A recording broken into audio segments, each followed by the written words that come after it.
Hey everybody, this is Perch. I've got a pretty thoughtful mail here about Star Wars and the purpose of art. So let's try this. It says, "Dear Winston Churchill." I appreciate all the different names. It's good. I have a different take on common explanation as to why people don't like woke artworks. I'm interested in your thoughts. Wokeism holds that the West is built on oppression. In order to be good, you must, one, see that everything in society is inherently a tool of oppression. That's the heart of the message. Actively oppose said oppression from their perspective. Woke creators must repeat the message in their artworks or they are supporting oppression. By the way, two quick thoughts.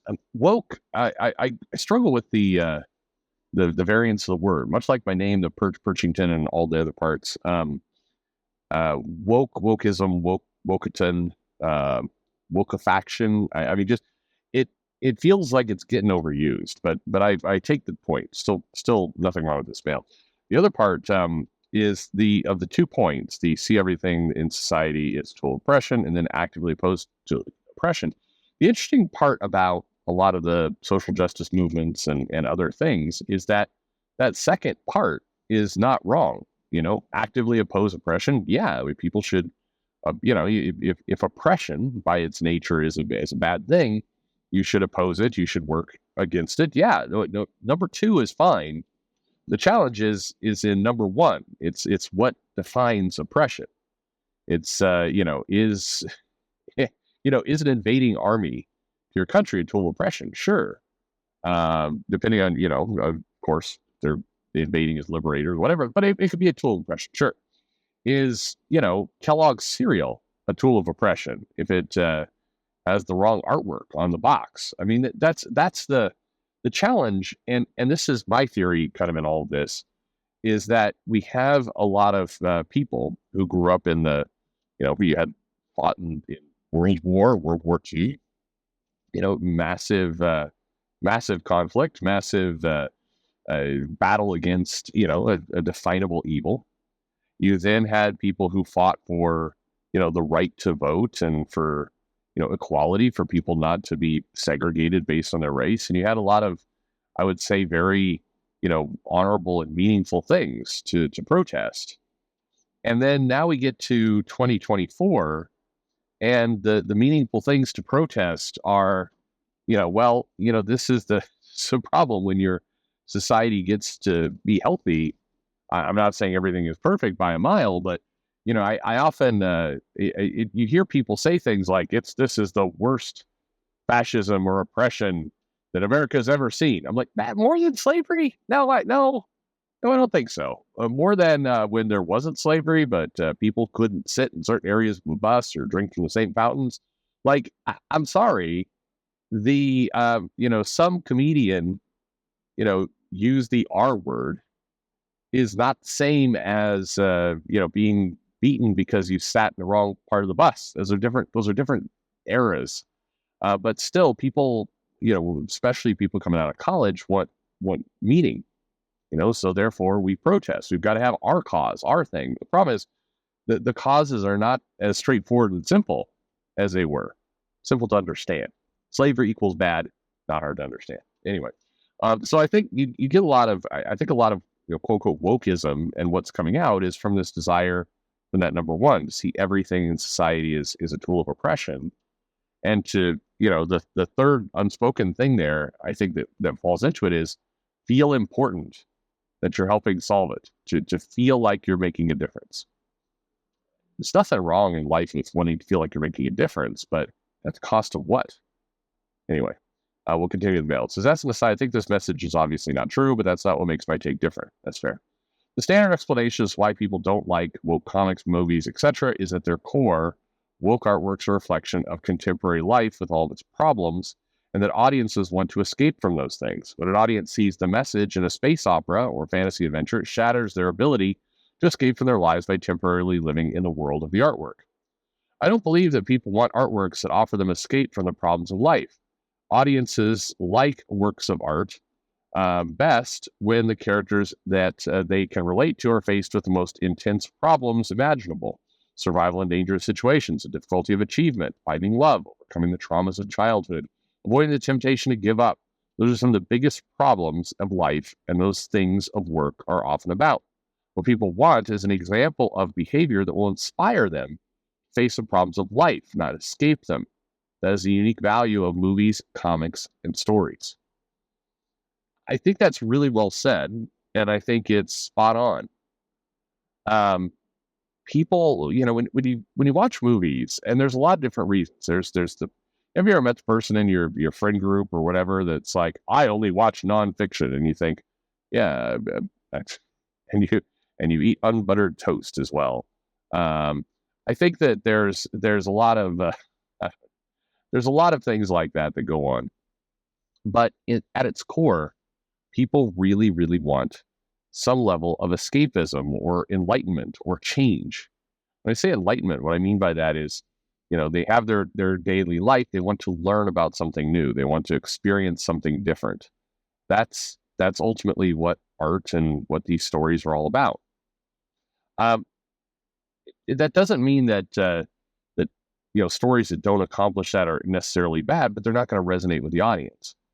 And it means that stories, even if they are pretty simple, I mean, Star Wars, for example, the original The New Hope, it's a fairly basic movie. If you watch it, this is not overly complex, but it does nail a couple of the messages. The letter writer continues, some rough examples.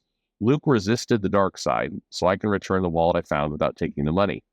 Indiana Jones hijacked a speeding truck full of Nazis at great peril, so I can complete this difficult project. Wesley was able to rescue Buttercup despite incredible challenges, so I can overcome my fear and ask out the girl I like. Harry Potter went from sleeping under the stairs to making deep friendships and achieving great things, so I can improve my life despite the bad things that happened to me as a child. Frodo and Sam didn't give up, so I won't either. Those are really nice core messages. Those are really nice, easy to understand things. Perseverance matters. Doing the right thing matters. Finding companionship, finding friendship matters. Counting on others matters. These things are all nice universal themes. And when you incorporate them, they work well. But if you do those same themes but applied to, overly concepts that don't hit home with the audience, they feel fake. And if they feel fake, then you're talking about kind of core values, core principles that are falsely applied, that can also feel fake. It says, we'll conclude the mail. It says, when an audience sees the cynical woke message in a space opera or fantasy adventure, it shatters our ability to gain the thing that makes us value works of art. Not an escape from life, but an inspiration to face life. Artworks built around escape tacitly agree with woke worldview and deny their audience that unique value. I welcome your thoughts. So first, thank you very much for the mail. I think that's one of the most coherent and logical takes on why this this current type of storytelling doesn't resonate and doesn't land. And the funny part as well, if you stop and just think about it, I mean, I'm sure you hear a lot of people say this one direction or another all the time, especially if you're active on social media. But content that's overly topical or overly woke, or whatever the overly politically correct, or whatever the theme or the word is at the time, is rarely successful. Rarely. If you look at the top movies of all time, they don't fixate on those things. They tend to be fairly universal. What happens is later people retcon in the social aspect of things. I was reading an article on The Atlantic somebody sent me talking about how Jurassic Park was one of the most successful, quote, woke films of all time. And the argument was, hey, you've got a little girl who's portrayed as a computer hacker who is who's bright. So it was empowerment for women.